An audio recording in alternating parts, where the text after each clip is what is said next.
योगा वासिष्ठ वैराग्य प्रकरण सर्ग 27। सांसारिक वस्तुओं की निसारता, क्षणभंगुरता और दुख रूपता तथा सत्पुरुषों की दुर्लभता का प्रतिपादन। श्री रामचंद्र जी कहते हैं, तात मुनीश्वर, इस जगत का स्वरूप रमणीय है तो भी यह ऊपर से मनोरम प्रतीत होता है, अरमणीय है फिर भी ऊपर से मनोरम प्रतीत होता है। इसमें कोई ऐसा पदार्थ मेरी दृष्टि में नहीं आता जिसके प्राप्त होने से चित्त को विश्राम मिले। बाल्यावस्था विचित्र प्रकार से कल्पित क्रीड़ा कौतुक में ही चपलता पूर्वक बीत जाती है। युवावस्था आने पर मन रूपी मृग स्त्री रूपिणी गुफाओं में ही रमता हुआ जीर्ण हो जाता है। फिर वृद्धावस्था प्राप्त होने पर जब यह शरीर जर्जर होता है, उस समय जन समुदाय केवल दुख ही दुख भोगता है। इसे कहीं भी सुख शांति का लेश भी नहीं प्राप्त होता। अब यहाँ पर हमारे शंकराचार्य जी एक श्लोक कह गए हैं, उसको मैं दोहरा देता हूँ।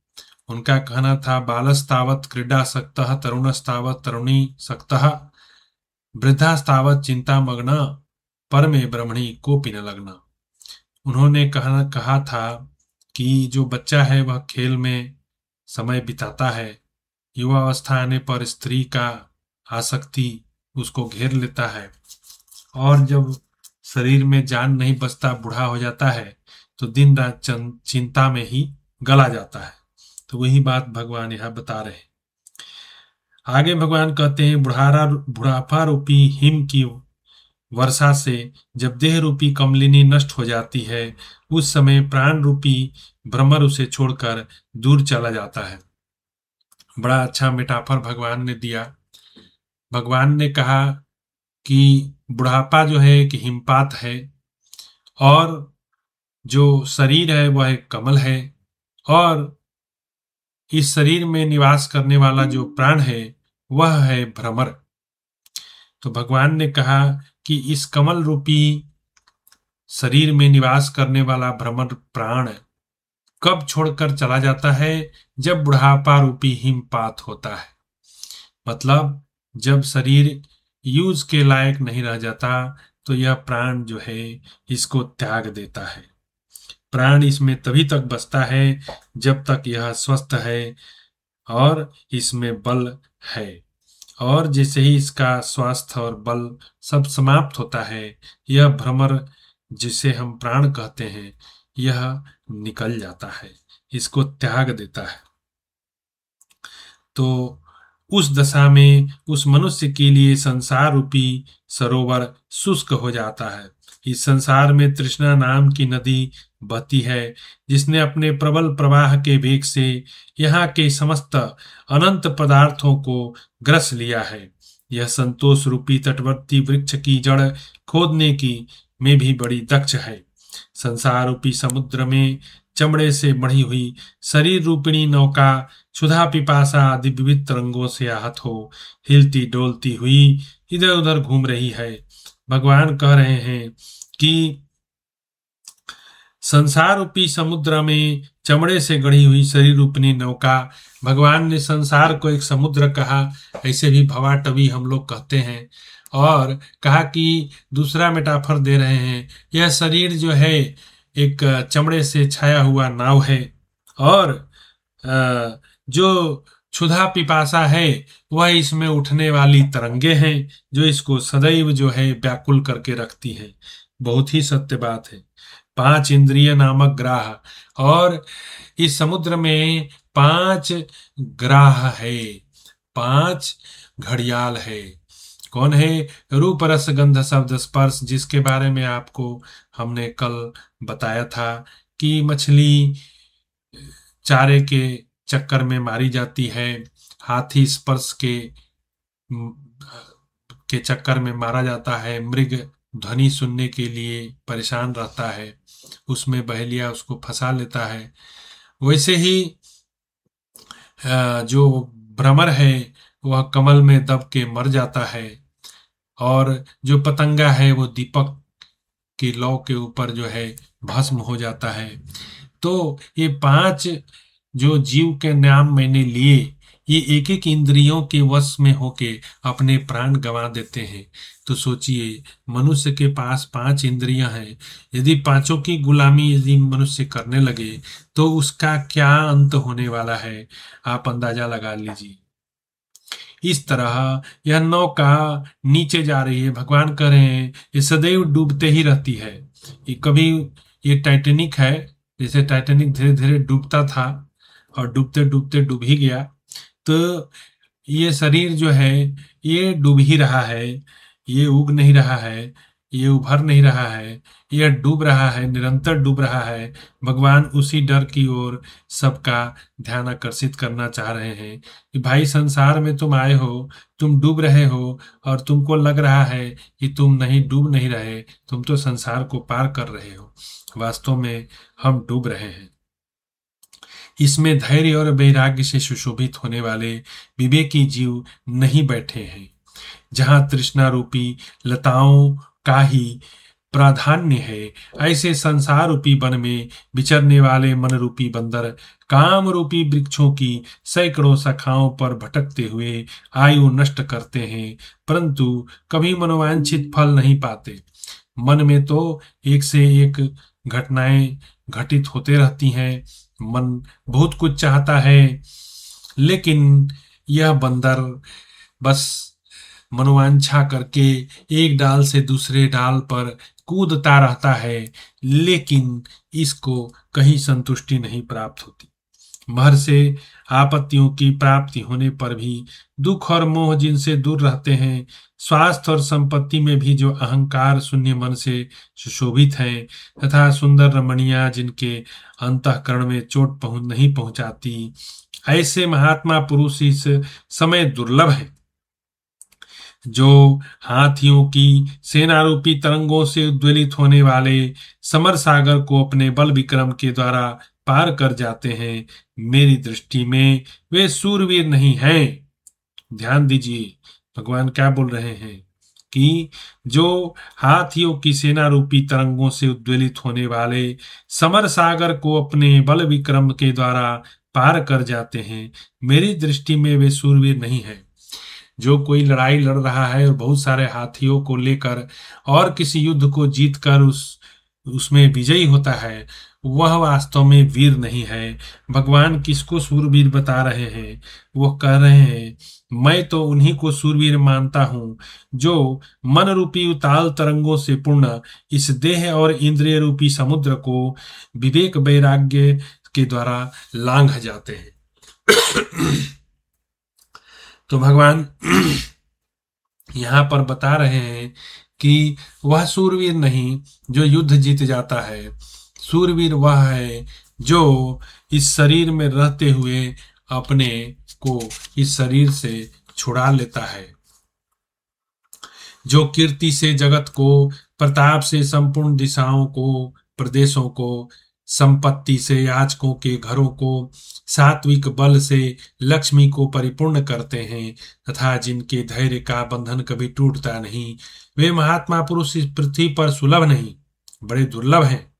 कोई पर्वत की प्रस्तरमयी दीवार के भीतर गहन गुफा में निवास करता हो या वज्र निर्मित अभेद दुर्ग में रहता हो, सभी मनुष्य के पास प्रारब्ध के अनुसार पुण्य के फल स्वरूप संपत्तियां, अणिमा आदि सिद्धियों को साथ लिए सदा वेग पूर्वक चली आती हैं, और पाप के फल स्वरूप आपत्तियां भी निरंतर अपने आप आ जाती हैं। तात पुत्र, स्त्री और धन, इन सब को मनुष्य भ्रमवश अपनी बुद्धि के द्वारा रसायन के समान सुखद मान लेता है, परंतु मृत्यु काल आने पर वे सब के सब कोई उपकार नहीं करते, अपितु अत्यंत रमणीय भोग भी उस समय विषपान करने से होने वाली मूर्छा के समान दुखदायी हैं। शरीर का प्राण निकला और आपके सारे सगे संबंधी आपसे दूर हो गए और तुरंत आपको शमशान में ले जाएंगे और बांध के उसको जला देंगे। तो शरीर के मुंह में ना पड़िए, भगवान यही कह रहे हैं। शरीर की कल तक जो है चंदन का लेप लगाया जाता था, और उसका स्वागत किया जाता था, आज उसको घर से निकाल के बाहर फेंका जा रहा है। कल तक वह आपके लिए धन कमा के लाता था, आज उसको शमशान में ले जाके आप जलाओगे, अपने ही हाथों से जलाओगे। क्या विडंबना है इस दुनिया की, क्या मखौल है। यह समझिए, यह संसार जो है यह रेत की बनी हुई दीवार है। कहीं आपने सुना है खाली रेत पर दीवार खड़ी होती हो? ये संसार भगवान ने रेत की दीवार बनाकर खड़ी कर दी है। ये रेत की दीवार पर खड़ी हुई संसार कब तक टिकने वाली है? कभी न कभी इसका झूठ जो है आपको नजर आ जाएगा। लेकिन आश्चर्य की बात है, हम लोग रोज देखते हैं लेकिन फिर भी यकीन नहीं करते। यह जीवन एक धोखा है, यह निरंतर धोखा दे रहा है, आगे भी धोखा देता रहेगा। फिर भी इस पर हम विश्वास करते हैं और धन संपत्ति और परिवार के लफड़े में अपना पूरा जीवन बर्बाद करते हैं। और जो ईश्वर की तरफ चलने की बात है, ईश्वर की तरफ मूव करने की बात है, उससे अनभिज्ञ रहते हैं और अपना जीवन व्यर्थ करते रहते हैं, बर्बाद करते रहते हैं। नहीं, 24 घंटे में से कुछ समय निकालिए, 10 मिनट, 20 मिनट, 1 घंटा, 2 घंटा। बूंद बूंद तालाब भरता है। रोज रोज आप करोगे एक ही काम तो एक्युमुलेट होगा, आपके नाम पे डिपॉजिट होगा, जो भगवान के लिए आप कर्तव्य कर रहे हो। और इसी के लिए भगवान ने मनुष्य को बनाया है कि उनको प्राप्त करे, ना कि संसार के जंजाल में अपने को फंसाए रखे। उससे भगवान का एक खेल है संसार, और भगवान चाहते हैं इस खेल से जीव छुटकारा पाए, इसमें फंसा न रहे। लेकिन नियम बड़ा कठिन है। जो भगवान की तरफ दृष्टि ना रखेगा वो तो फंसा रहेगा, उसको तो बार बार जो है इसमें जन्म लेना पड़ेगा। पुनरपि जन्मम पुनरपि मरणम पुनरपि जननी जठरे शयनम। तो कृपया पारे पाहि मुरारे। तो शंकराचार्य जी का कहना है कि बार बार जन्म, बार बार मृत्यु, बार बार गर्भावास का दुख, इससे मुरारी आप छुड़ाइए। तो भाई मुरारी का तो एक वचन है, हमको याद नहीं करोगे तो हम तो आपकी कोई मदद नहीं कर पाएंगे। भगवान ने नियम बना रखा है, वो चाहे उनके बाप हो, चाहे उनकी बीबी हो, चाहे उनकी सखा हो, सहेली हो, कोई भी हो, भगवान को जब तक याद नहीं करोगे तब तक जो है भगवान मदद नहीं पहुंचाएंगे। क्योंकि उनका प्रण है कि तुम भले ही कितने ही क्रूर हो, कुछ भी हो, यदि उनको अंत में याद कर लिए तब तो मदद पहुंच जाएगी। लेकिन सवाल है कि सब कुछ प्रैक्टिस पे डिपेंडेंट है। यदि आप प्रैक्टिस करोगे तभी भगवान याद आएंगे, बिना प्रैक्टिस के कैसे याद आएंगे? तो प्रैक्टिस करने के लिए रोज कुछ कुछ जुगाड़ कीजिए, रोज जो है थोड़ा थोड़ा प्रार्थना कीजिए और प्रैक्टिस कीजिए, तो भगवान याद आएंगे और वह आपको इस शरीर, नश्वर शरीर, झूठा शरीर, जो कल भी टिकने वाला नहीं है, कहीं भी टिकने वाला नहीं है, इससे छुड़ा देंगे और आपको एक शाश्वत जीवन देंगे। भगवान ने गीता में कहा है, ईश्वर ही सर्वभूतानां हृदयेषु अर्जुन तिष्ठति ब्रह्माया सर्वभूतानि यंत्र रूढ़ानि मायया। भगवान ने कहा यह शरीर एक मशीन है और इस मशीन को चलाने वाले भगवान हैं, जो सबके हृदय में विराजमान है। अहम आत्मा गुढ़ा केश सर्वभूता से स्थित अहम आदि च मध्यं च। और तो भगवान कहते हैं मैं ही आदि हूँ, अंत हूँ और मध्य भी मैं ही हूँ। तो सब जगह तो भगवान है। तो कह रहे हैं कि तो भगवान को अप्रोच कैसे किया जाए? तो भगवान कहते हैं तमेव शरणं गच्छ सर्वभावेन भारत तत्प्रसादां परां शांति। शांतिम स्थानम प्राप्स्यसि शाश्वतम। भगवान कहते हैं तमेव शरणम गच्छ। तमेव कौन है? भगवान। हम लोग गीत गाते हैं ना, तमेव माता च पिता त्वमेव, त्वमेव बंधुश्च सखा त्वमेव। तो यहाँ तमेव कौन है? एव, भगवान ही है वे। एव शब्द आया है। भगवान ने कहा जे जथा माम प्रपद्यन्ते तांस्तथैव भजाम्यहम्। मम माया दुरत्या मामेव जे प्रपद्यन्ते माया में ताम तरंति ते। एव शब्द यहाँ पर आया है भगवान के लिए ही, भगवान को ही, भगवान को भी नहीं, भगवान को ही। तमेव, वे वही भगवान है। तो तमेव शरणम गच्छ सर्वभावेन भारत। कहते पूरे भाव के साथ उस भगवान की शरण में जाओ अर्जुन। है तत्प्रसादाम पराम शास्ति, और उसके प्रसाद से, उसके कृपा से पराम शांति, एकदम मस्त वाला शांति प्राप्त होगा, एकदम परम शांति को प्राप्त होगा। हम लोग इस संसार में दुख भोग रहे हैं ना, तो दुख से छुड़ा देंगे और पराम शांतिम तो देंगे ही। उसके बाद भगवान बोलते हैं जहां से लौटना नहीं, यद गत्वा न निवर्तन्ते। भगवान वह भी कहते हैं कि स्थानम प्राप्स्यसि शाश्वतम। शाश्वतम, सनातन धर्म यही तो है, सनातन धर्म यही तो सिखाता है। शाश्वत, शाश्वत को पकड़ो, शाश्वत के लिए यत्न करो। नश्वर चीज जो है उसको नहीं प्राप्त कर सकते। तो स्थानम प्राप्स्यसि शाश्वतम, भगवान कहते हैं ऐसा शाश्वत पद दे दूंगा जो कभी, जिसका क्षय नहीं होता, जो नष्ट नहीं होता, जो सदैव रहता है, वह दे दूंगा।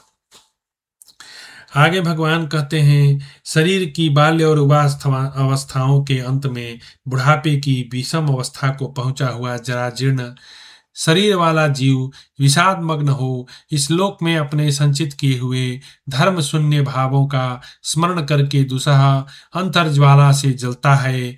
जीवन के प्रारंभ में केवल कर्म अर्थ और सकाम कर्म की प्राप्ति के लिए जिन्होंने हृदय में स्थान बना रखा है, उन क्रियाओं द्वारा ही अपने दिन बिताकर वृद्धावस्था को पहुंचे हुए उन मनुष्यों का हिलते हुए मोर पंख के समान चंचल चित्त किस उपाय से विश्राम लाभ करे।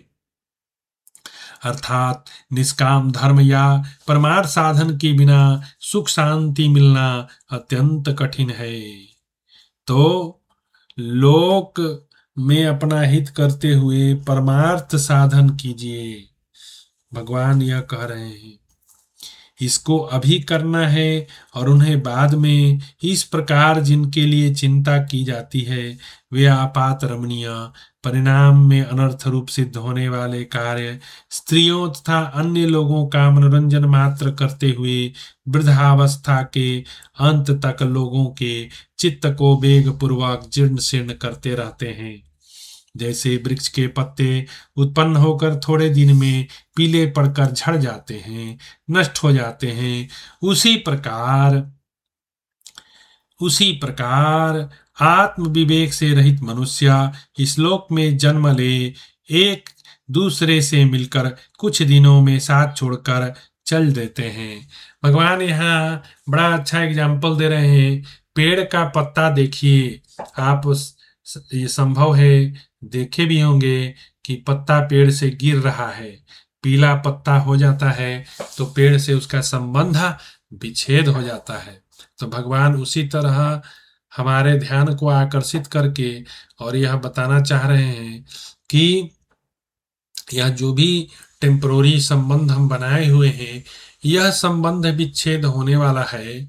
तो यह व्यर्थ में ही तुम जो है जीवन तुम्हारा नष्ट न हो जाए, तो तुम परमार्थ के लिए कार्य करो।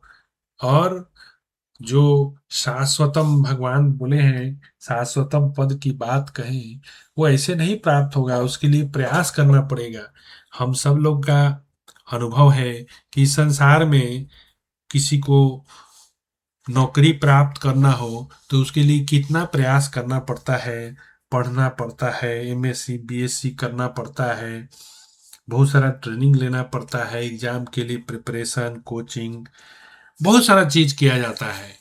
तब जाकर कोई एक टेम्पोररी जो है जॉब मिलता है जिसमें आप 20 साल 30 साल काम करते हो, लेकिन 30 साल के बाद आपको वहां से निकाल दिया जाता है रिटायरमेंट कह के।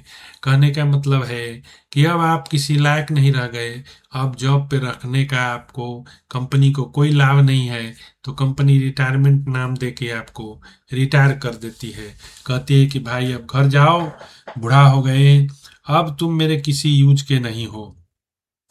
तो भगवान उसी तरह इशारा कर रहे हैं कि पेड़ के पीला पत्ता के जैसा जो है, तुम भी एक दिन झड़ जाओगे और तुम्हारी जवानी सदा बनी रहने वाली नहीं है।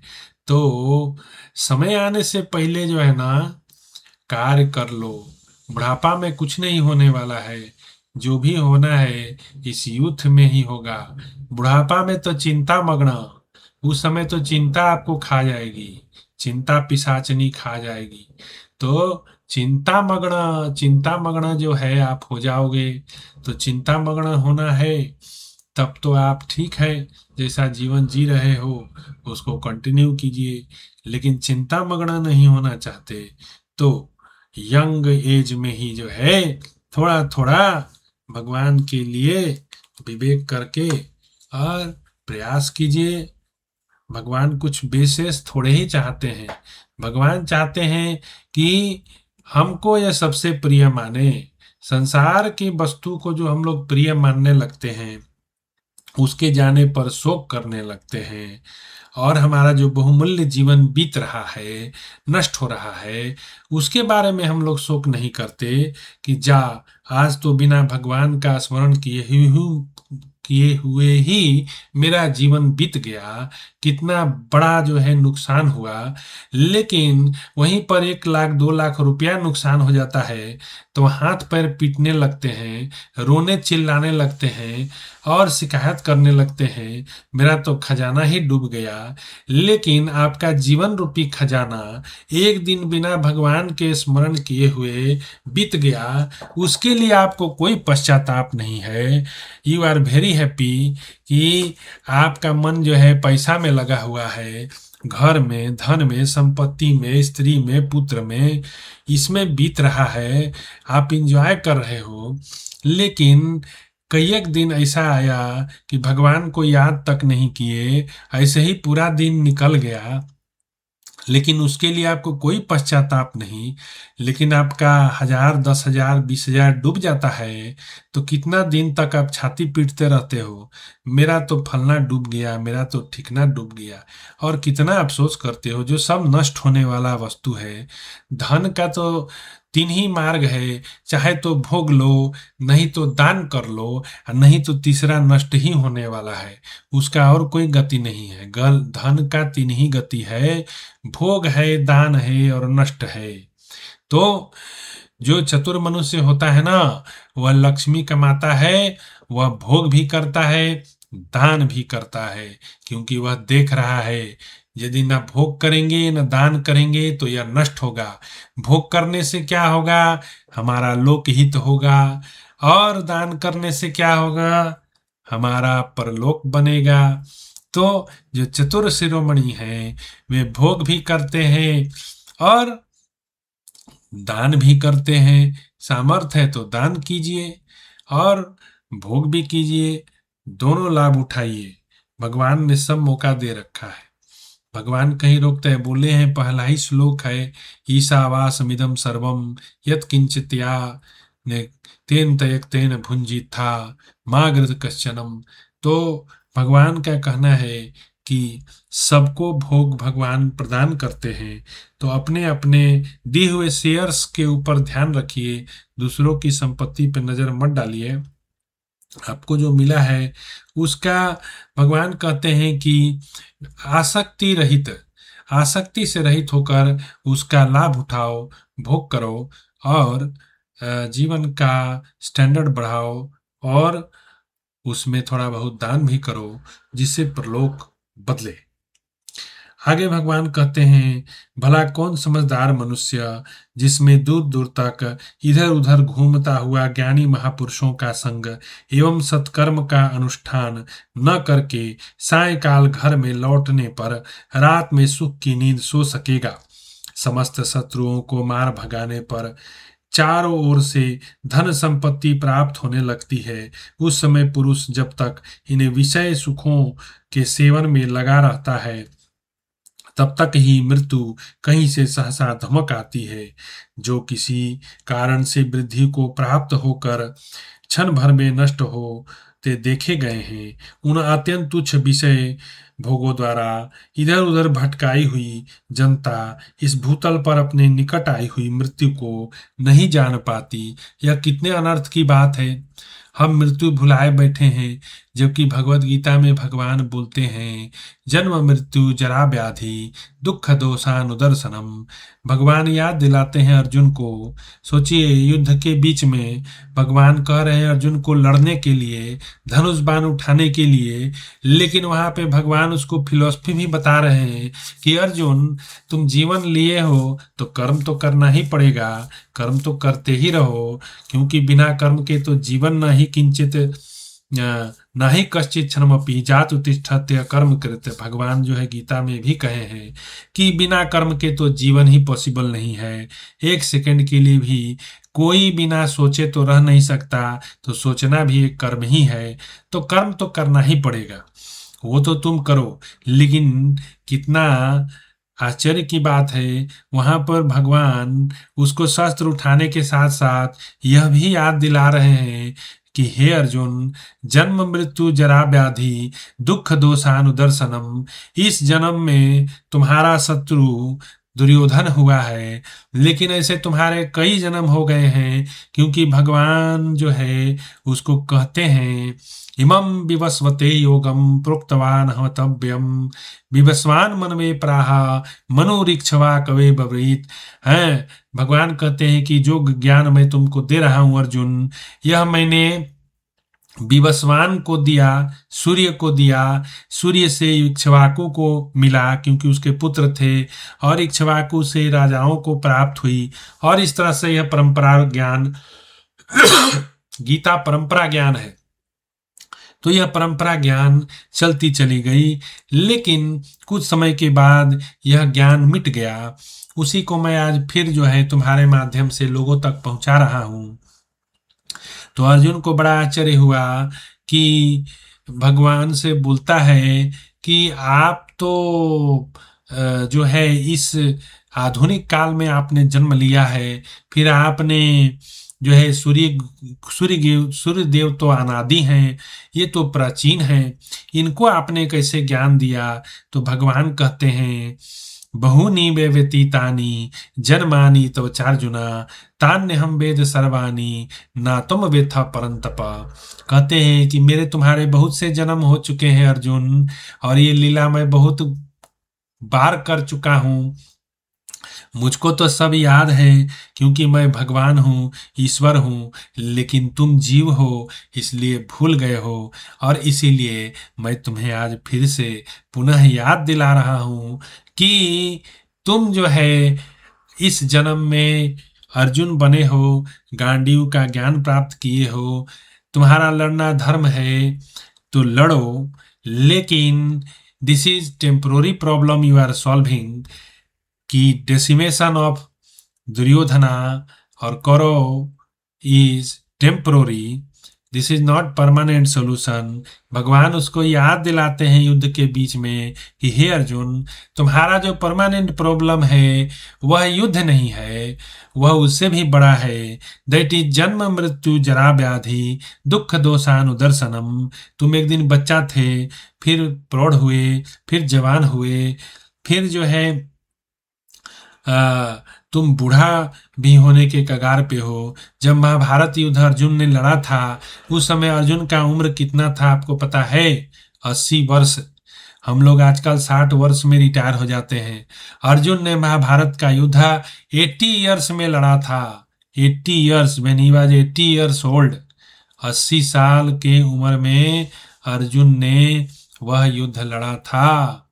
सोचिए, और भगवान श्री कृष्ण 125 वर्ष तक इस धरती पर रहे थे। 125 वर्ष तक, मतलब पोस्ट महाभारत भी भगवान ने करीब करीब 40 से 45 साल तक जो है पृथ्वी पर समय बिताया अपने पांडव मित्रों के साथ। उसके बाद अपने परम धाम को भगवान श्री कृष्ण गए यदुवंश को नाश करके। तो भगवान उसको युद्ध के बीच में समझा रहे हैं कि अर्जुन, तुम्हारा प्रॉब्लम यह नहीं कि तुम जो है किसी आतताई को मार दो, ये टेम्पोररी प्रॉब्लम है।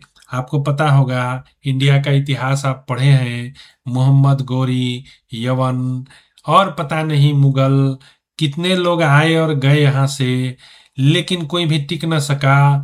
भारत का सनातन धर्म आज भी जिंदा है, हमको कोई हिला न सका। तो सनातन is truth.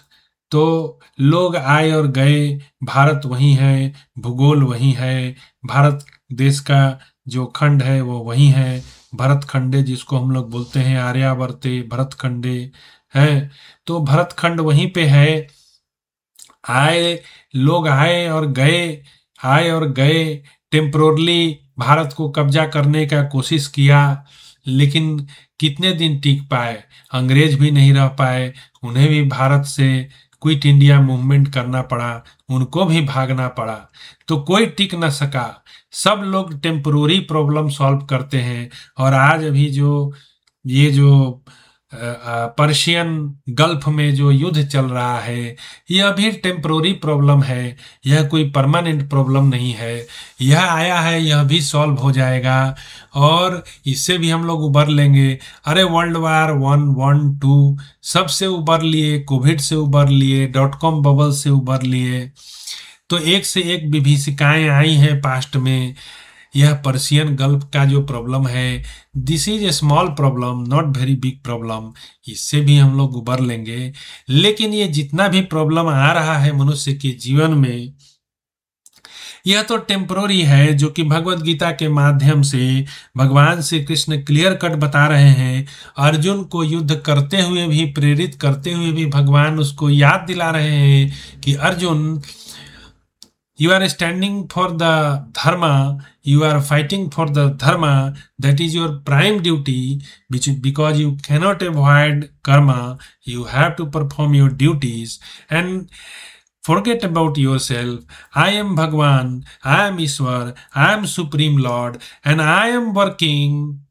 See, I am sitting on your horse, I am riding and controlling your horse, and even I am instructing you right now. So even after I am God, still I am working, because if I will not work, people will take this as an exemplary act and behave like me, and then they will fall down.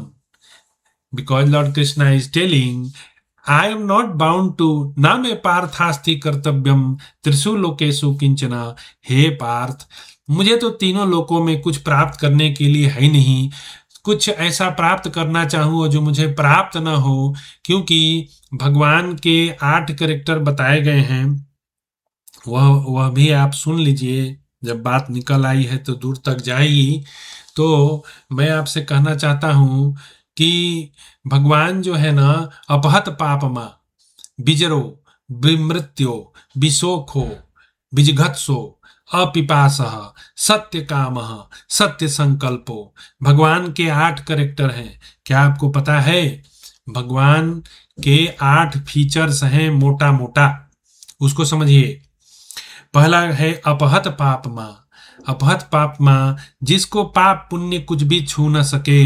भगवान को शिशुपाल 100 गाली दिया, तो क्या भगवान का कद घट गया कि भगवान को आज लोग पूजा नहीं करते शिशुपाल के गाली देने से? नहीं हुआ ना। तो भगवान अपहत पापमा है। भगवान को गाली देने से भगवान की महिमा नहीं घटती। भगवान की महिमा, भगवान का position, whether he is sitting on the chariot और sitting on the throne of Yaduvansh, his position is always maintained. He is Bhagwan, he is supreme. It doesn't matter where he is technically, but his position is always maintained as same. तो भगवान जो है अपहत पापमा है, बिजरो हैं, उनको बुढ़ापा नहीं आती।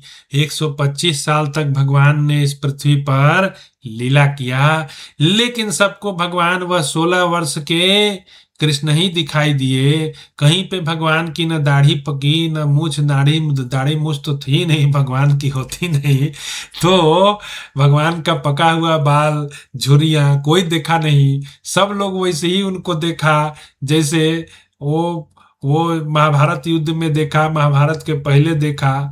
उन्होंने जो यौवन अपना अपनाया, वैसे ही यौवन उनका सब जगह दिखाई दिया। भगवान कहीं बूढ़ा दिखाई नहीं दिए। तो भगवान जो है बिजरो, उनको बुढ़ापा नहीं है। बी मृत्यु, भगवान की कोई मृत्यु नहीं है, मृत्यु से परे हैं। काल हूं कर काला, जो तारा है ना, वह बोलती है किसको? बाली को। बाली जब लड़ने जा रहा था सुग्रीव से, तो उस समय उसको शिक्षा दी तारा, बोली कि तात राम नहीं नरभू पाला। हाँ, हे तात, राम को आप एक साधारण राजा मत समझो।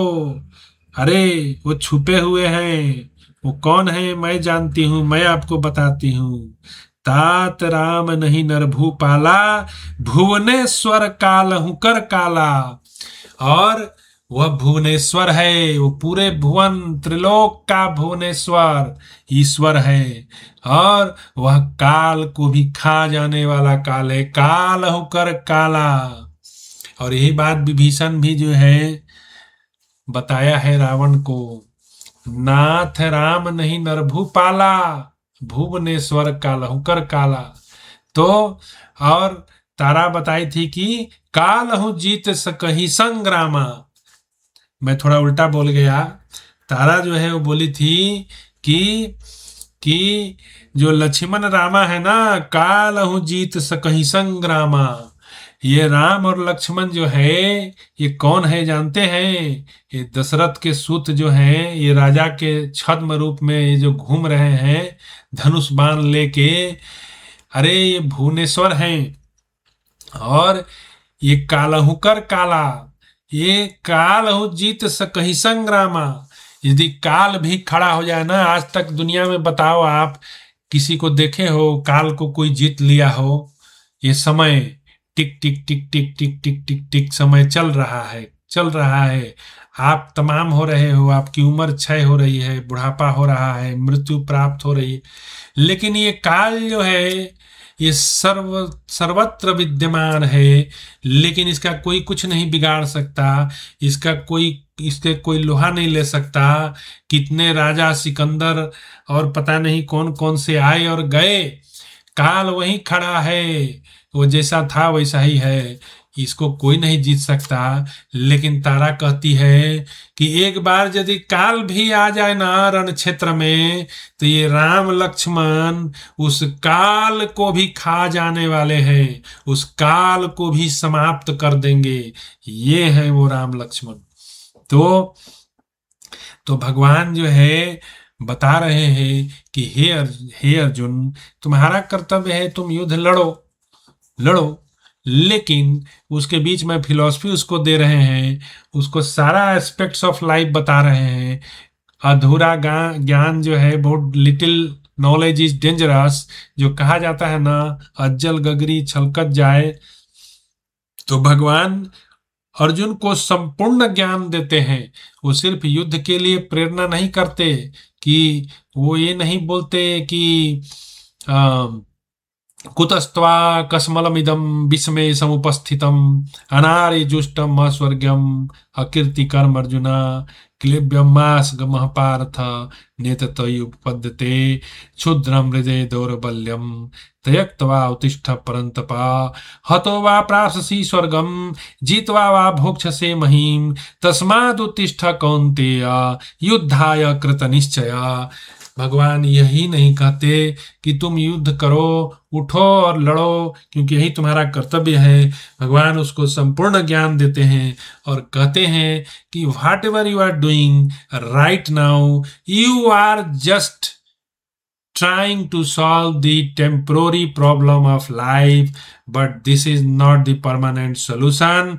Today you will decimate, you will kill Duryodhana for sure. I am standing by your side. And जहाँ कृष्ण है, जहाँ धर्म है वहीं कृष्ण है, और जहाँ कृष्ण है विजय भी वहीं पे है। यत्र योगेश्वर पार्थ तत्र श्री विजय भूतिर ध्रुवा नितिर मितिर ममा। तो ये कहा गया है भगवत गीता के अंतिम चैप्टर में ये श्लोक, जहाँ कृष्ण है और जहाँ पार्थ है, विजय वही है, कीर्ति वही है, श्री वही है, जय वही है। लेकिन उस युद्ध के बीच में भगवान उसको कहते हैं कि तुम्हारा जो परमानेंट प्रॉब्लम है वह क्या है। तो भगवान याद दिलाते हैं, जन्म मृत्यु जरा व्याधि दुख दोषानुदर्शनम। कहते हैं हे अर्जुन, तुम प्रैक्टिस करो, डेली डेली प्रैक्टिस करो। तुम्हारा परमानेंट प्रॉब्लम क्या है? प्रातः उठ के जन्म मृत्यु जरा व्याधि, मेरा जन्म होता है, मेरी मृत्यु होती है, मुझे बुढ़ापा आता है, मैं रोग से ग्रसित होता हूँ। यह तो बार बार हो रहा है मेरे जीवन में, मेरी गो राउंड चल रहा है। तो भगवान कहते हैं कि हे अर्जुन, तुम्हारा जो प्रॉब्लम है वह परमानेंट है। उस परमानेंट प्रॉब्लम से स्थानम प्राप्स्यसि शाश्वतम, तो वो कैसे होगा? तो भगवान कहते हैं मन मना भव मद भक्त मत जान जी मां नमस्कुरु। तो तू मेरा भक्त बन, मेरे शरण में आ और मुझे नमस्कार कर। भगवान कह रहे हैं नमस्कार कर, मुंह खोल कर भगवान कह रहे हैं। तो भगवान तो कह सकते हैं, ही कैन क्लेम, क्योंकि सबके तो जनक वही है, तो उनका कहना सही है, क्योंकि सबको जन्म वो दिए हैं, तो उनका क्लेम बनता है। तो भगवान कह रहे हैं कि मेरे शरण में आओ, मेरे को प्रणाम करो। तो रोज हम लोगों को प्रैक्टिस करना चाहिए।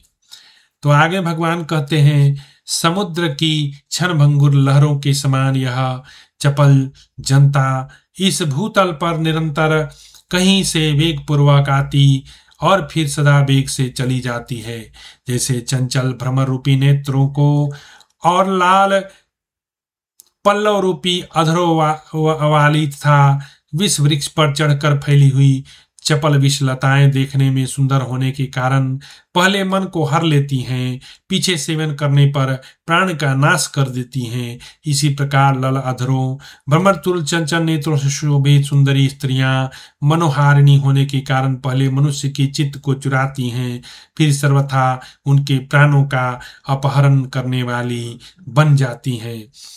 तो जंगल में आप जाते हो तो जो ज्ञानी, जो फॉरेस्ट ऑफिसर होता है, वो पहले ही आपको चेता देता है। जंगल में आपको एक से एक सुंदर लाल लाल पीले पीले हरे नीले हर रंग के कलर के बड़े ही सुंदर सुंदर फल दिखाई देंगे, लेकिन सावधान, खाना मत, वो बड़ा डेंजरस है, वह प्राणों का नाश कर देगा, वो बड़ा ही विषैला है। तो वो पहले ही आपको सावधान कर देता है कि जंगल घूमने जा रहे हो तो कृपया किसी चीज को हाथ मत लगाओ, वह जो है आपके प्राण का नाश कर देगी। तो भगवान वही बात बता रहे हैं कि ज्यादा आसक्ति मत करो, ज्यादा काम के वशीभूत मत हो, क्योंकि स्त्री जो है तुम्हारे प्राणों का नाश करती है। तो तुम अपने प्राणों का संचय करो, भोग में इतना लिप्त मत हो कि तुम बीमारी से मर जाओ। आपको पता है महाभारत में जो विचित्र वीर्य था, जो शांतनु जी का पुत्र था, जिसका दो दो विवाह करवाए थे, वो जो काशी की जो दो राजकुमारी थी, तो अंबिका, तो अंबिका और अंबालिका से जो है उसका विवाह कराया गया था, और वो दो स्त्री के चक्कर में उसको क्षय रोग हो गया और वो क्षय रोग से मारा गया। तो भगवान कह रहे हैं कि अवॉइड टू मच इंडल्जेंस। जैसे तीर्थ यात्रा अथवा देवोत्सव में बहुत से मनुष्यों का मेला जुट जाता है, उसी प्रकार इस लोक परलोक से व्यर्थ ही आए हुए और अमुक स्थान पर हम लोगों की भेंट होगी, इस तरह आपस के संकेत युक्त अभिप्राय से एकत्र हुए लोगों का जो स्त्री पुत्र मित्र आदि के रूप में यहाँ मिलन है, यह व्यवहार मायामय है। यह संसार वेग पूर्वक घूमने वाले काल कुलाल चक्र के समान, जो कुम्हार का चक्र होता है ना, चाक, मेरी गो राउंड, हाँ, उसी के समान है। जो स्त्री पुत्र आदि मित्र के रूप में मिलन है वह कुलाल चक्र के समान है। यद्यपि यह वर्षा ऋतु के पानी के बुलबुलों के समान क्षणभंगुर, तथापि असावधान मनुष्यों की बुद्धि में अपनी चिरस्थायिता की प्रतीति कराता है। तो ये मन जो है एक मैट्रिक्स है, जो मैट्रिक्स मूवी में दिखाया गया है कि मन एक परसेप्शन रियलिटी बनाता है और वही हमारी रियल रियलिटी बन जाती है। तो मन ने एक जाल फैला रखा है और इस जो वर्चुअल वर्ल्ड है, वर्चुअल वर्ल्ड को रियल वर्ल्ड का रियलिटी दिखा के और हमको इसी में फंसाए रहता है, कुलाल चक्र के समान वो जो चीजों में फंसाए रखता है, धन स्त्री पुत्र आदि में। तो भगवान कह रहे हैं कि ये मन हमको बार बार विश्वास दिलाता है कि सब कुछ जो है चिरस्थायी है, लेकिन ऐसा है नहीं। जहां दैववश बार बार जन्म लेकर अपने शरीर को धारण करके छाया पत्र पुण्य आदि के द्वारा निरंतर प्राणियों का उपकार करने वाला वृक्ष भी कुल्हाड़ी से काट दिया जाता है, उस संसार में मनुष्य जैसे अपराधी और उपकार शून्य प्राणी सदा जीवित ही रहेगा, ऐसा विश्वास करने के लिए कौन सा कारण। विष का वृक्ष विषयासक्त मनुष्य दोनों ऊपर से बड़े मनोहर हैं, किंतु उनके भीतर बड़ा भारी दोष है। एक विष वृक्ष हृदय स्थित प्राणों के विनाश के लिए खड़ा है, दूसरा विषयासक्त मनुष्य आंतरिक शांति के विघात के लिए तैयार है। इनके संग से तत्काल मूढ़ता प्राप्त होती है। संसार में ऐसी कौन सी दृष्टि है जिनमें दोष नहीं, वे कौन सी दिशाएं हैं जहां दुख दाह नहीं, वे कौन से जीव शरीर हैं जो क्षण भंगुर नहीं, वह कौन सी लौकिक क्रिया है जिनमें छल कपट नहीं। बीते हुए आने जाने वाले अनंत कल्पों की संख्या का परिज्ञान नहीं होता, इसलिए से क्षण अनंत हैं। उसी प्रकार कल्प भी अनंत है। भगवान विष्णु और रुद्र आदि की दृष्टि में कल्प भी क्षण है, अतः ब्रह्मलोक के निवासी भी कल्पनावधारी एक क्षण तक ही जीने वाले हैं। इसलिए कलाओं से सुशोभित होने वाले काल समूह के लघुत्व और दीर्घत्व चिरंजीवन और क्षण जीवन की बुद्धि की दृष्टा की कल्पना के अधीन होने के कारण असत्य ही है। अब भगवान यहाँ बता रहे हैं कि सबका टाइमलाइन यदि आप देखने लगोगे तो आपका जीवन तो बड़ा तुच्छ दिखेगा। जैसे कोई कीड़ा ले लो, सुने हैं एक कोई कीड़ा है वो 24 घंटा में अपना पूरा लाइफ साइकिल कर लेता है, मतलब जन्म भी लेता है, वह उसमें जवान भी होता है और फिर वह प्रजनन भी करता है और उसके बाद 24 घंटे में वो मर जाता है। कौन सा कीड़ा है मुझे नाम नहीं पता है, लेकिन ऐसे कीड़ा है। तो उस कीड़ा से यदि हम अपना जीवन कंपेयर करें तो लगेगा कि वाह कितना बड़ा है मेरा जीवन। लेकिन अब आप अपना जीवन का तुलना कछुआ से कीजिए।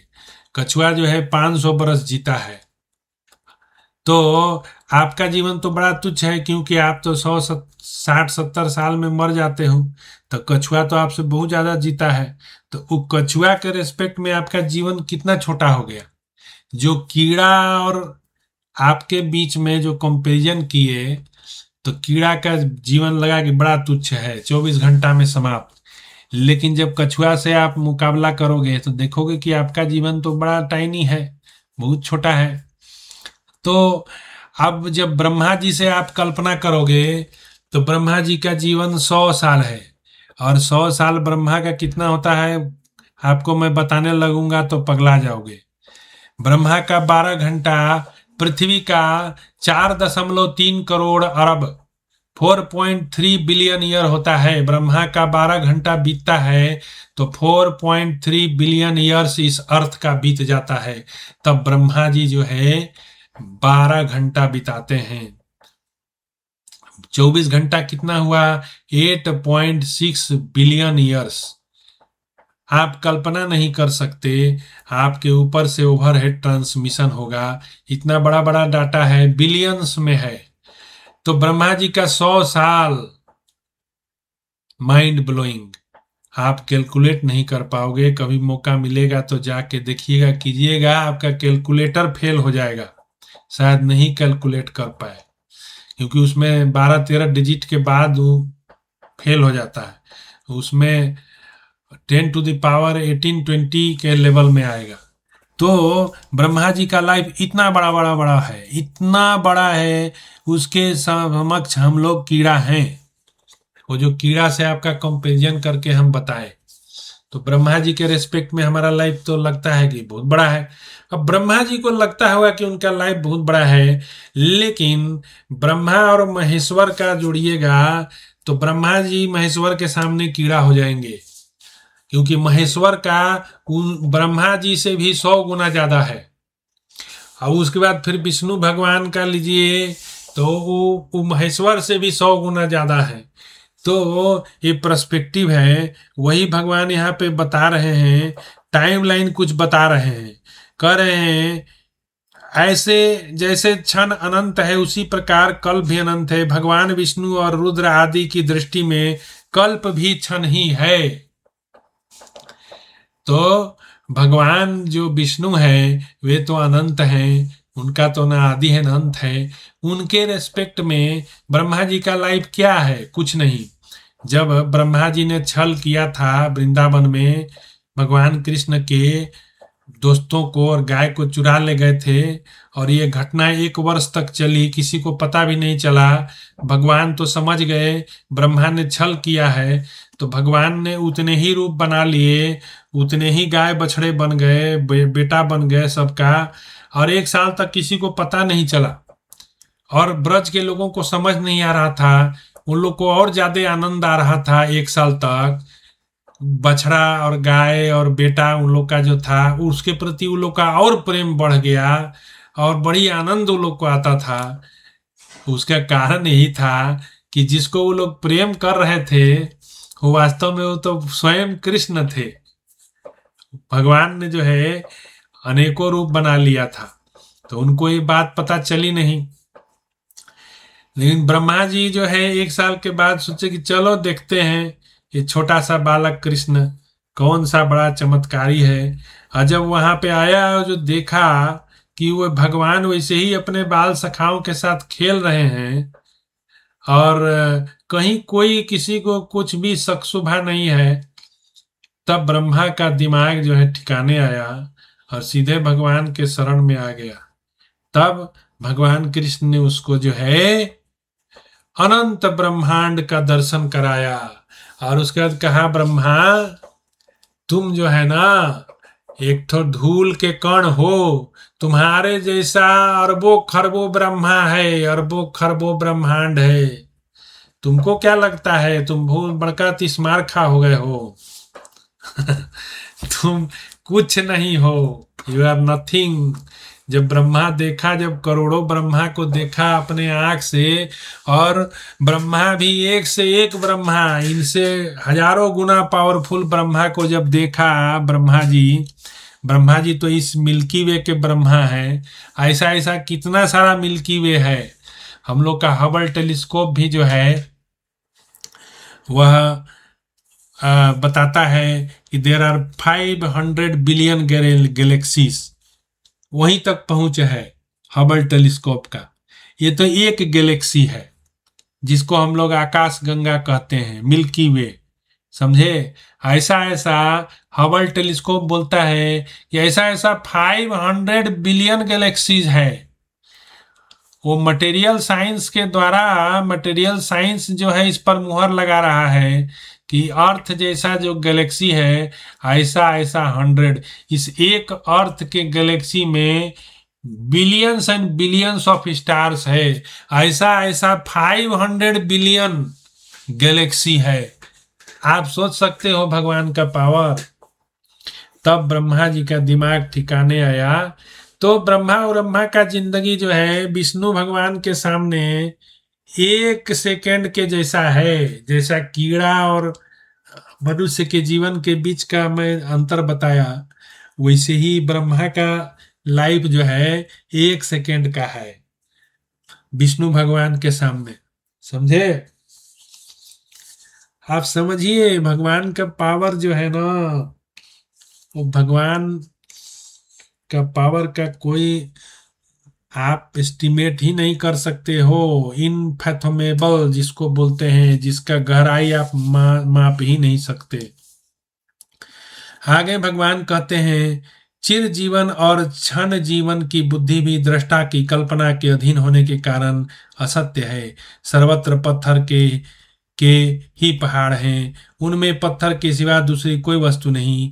इसी तरह सब जगह मिट्टी ही की पृथ्वी है, काठ के ही वृक्ष हैं, हाड़ मांस के मनुष्य हैं, लोगों के बनाए हुए संकेत के अनुसार ही उनके विशेष नाम आदि नियत हैं। इस भोग्य वर्ग में कोई भी वस्तु विकार से हीन अथवा अपूर्व नहीं, सब कुछ विकार रूप होने के कारण असत्य है। जल, अग्नि, वायु, आकाश, वायु, पृथ्वी, ये 5 महाभूत ही मिलकर घटपट आदि पदार्थ के रूप में अविवेकी पुरुष को प्रतीत होते हैं।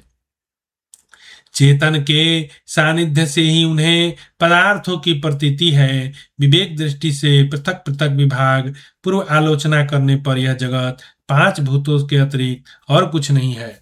अब मैं देखिए एज ए साइंस स्टूडेंट, चूंकि मैं साइंस पढ़ा हूं, तो मैं बता रहा हूं ना कि देखिए बैक्टीरिया में और आदमी में कोई अंतर नहीं है। आप कहेंगे क्या बेवकूफ वाला बात कह रहा है, आदमी और बैक्टीरिया एक ही है। यदि हम उसके रचना, उसके जो संरचना है, उसके बारे में यदि मैं बात करूं, तो हम और बैक्टीरिया में कोई अंतर नहीं है। हमारे मनुष्य के शरीर और बैक्टीरिया में के संरचना में कोई अंतर नहीं है। मैं संरचना की बात कर रहा हूं, स्ट्रक्चर की, जिसको आप सेल कहते हैं ना। किस चीज से बना है आप बताइए? सेल में क्या क्या पदार्थ है, मैं आपको गिनवा देता हूं।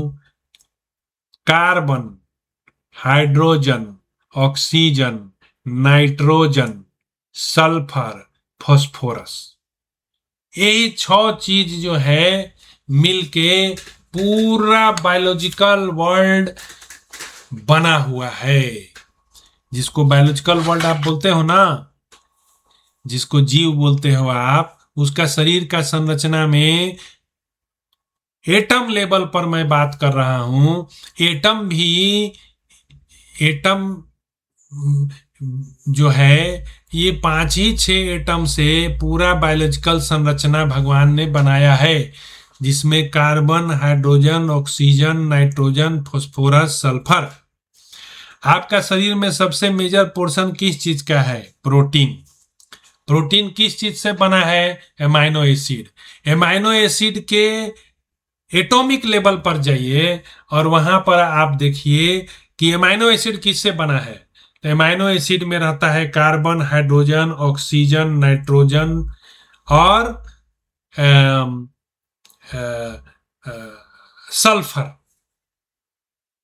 सल्फर। मिथियोनिन और सिस्टीन जो है 2 ऐसा एमाइनो एसिड है जिसमें सल्फर पाया जाता है, नहीं तो सब में कार्बन, हाइड्रोजन, ऑक्सीजन, नाइट्रोजन पाया जाता है।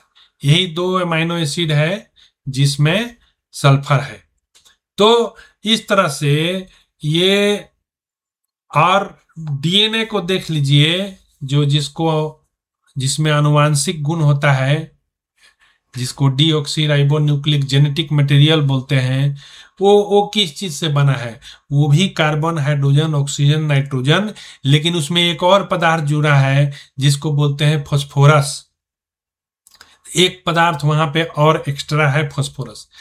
तो बैक्टीरिया में क्या होता है, उसके भी डीएनए में वही सब होता है जो हम लोग के डीएनए में है, वही है ऑक्सीजन, कार्बन, नाइट्रोजन, सब जो है ना इसी 6 के कॉम्बिनेशन को अलग अलग जो है परमुटेशन कॉम्बिनेशन करके बनाया गया है।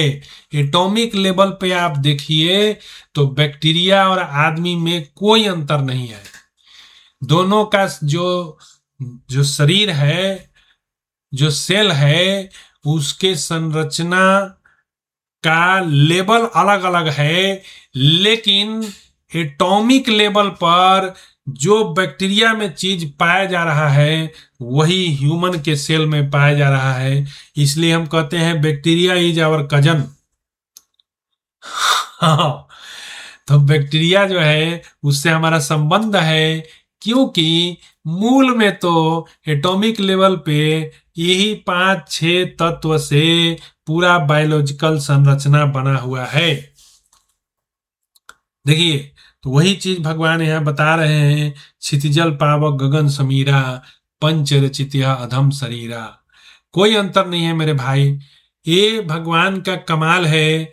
इसी कार्बन, हाइड्रोजन, ऑक्सीजन, नाइट्रोजन को मिला के भगवान जो है उसको प्रोटीन बना देते हैं, उसको फैट बना देते हैं, उसको कभी कार्बोहाइड्रेट बना देते हैं, अलग अलग कॉम्बिनेशन करके, समझे, अलग अलग कॉम्बिनेशन करके। अब डीएनए है, डीएनए में क्या रहता है, 4 बेस रहता है, उसको बोलते हैं एडिनाइन, गुएनिन, थाइमिन, साइटोसिन। यही 4 बेस है और यही चारों बेस हमारा कैरेक्टर बनाता है। जैसे कि आंख कैसे बनेगा, नाक कैसे बनेगा, ये यही 4 लेटर का कॉम्बिनेशन। अब आंख बनाने वाला जो कॉम्बिनेशन वाला जो जीन होगा, उसका संरचना में जो ATGC का जो रिपीट है, ये अलग अलग परमुटेशन कॉम्बिनेशन में होगा। कोई जो है कोड करेगा मिथाइनिन को, कोई कोड करेगा सिस्टीन को, किसी में सिस्टीन सिस्टीन रहेगा, किसी में सिस्टीन मिथियोनिन हो जाएगा। बस ये उलट फेर उलट फेर उलट, है ना, उलट फेर सरकार है, जिसको उलट फेर सरकार बोलते हैं। आज इसकी सरकार है तो कल उसकी सरकार है, सरकार बदल रही है। तो ये भगवान जो है, ये जो लिविंग वर्ल्ड बनाए हैं, ये बस सरकार बदलने के जैसा है। अलग अलग संरचना को अलग अलग परमुटेशन कॉम्बिनेशन में जो है मिक्स करके, और इन्होंने इतना बड़ा प्रपंच जो है बनाया हुआ है। साइंस में भी क्लियरिटी है। साइंस भले उसको भगवान का नाम ना देता हो, मानता सब कुछ है। जो हमारे शास्त्र में क्षितिजल पावक कहा गया है ना, सही बात है। वो सारा चीज जो है बायोलॉजिकल वर्ल्ड में हम लोग देखते हैं। आगे कहते हैं, महात्मन, मिथ्या होने पर भी इस पदार्थ समूह के विषय में व्यवहार कुशलता के कारण विद्वान पुरुषों के भी मन में भोग संबंधी चमत्कार को उत्पन्न करने वाली जो व्यवहार चमत्कृति या प्रवृत्ति देखी जाती है, वह कोई आश्चर्य की बात नहीं, क्योंकि कभी कभी स्वप्न में मिथ्याभूत विषय को लक्ष्य करके भी किन्हीं लोगों की उस प्रकार चमत्कार पूर्ण प्रवृत्ति होती देखी जाती है।